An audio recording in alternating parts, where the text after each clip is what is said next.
كل ما كبروا الأولاد بصير عليهم مسؤوليات أكثر، واجبات أكثر.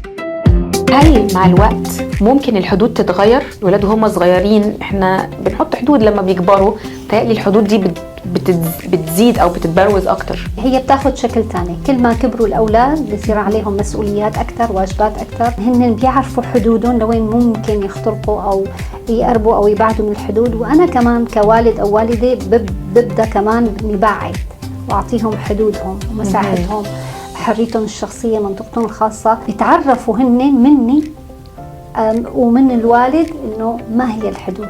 وممكن الأولاد أحيانا يعني بدون ما يعرفوا، وخاصة إذا كانوا كمان بالغين، يتدخلوا بشؤون بالوالدين، يعطوا رأي تحت مسمى حرية الرأي والتعبير عن الرأي، لكن ممكن يكون بأسلوب غير لطيف أو من دون ما حدا يسألهم.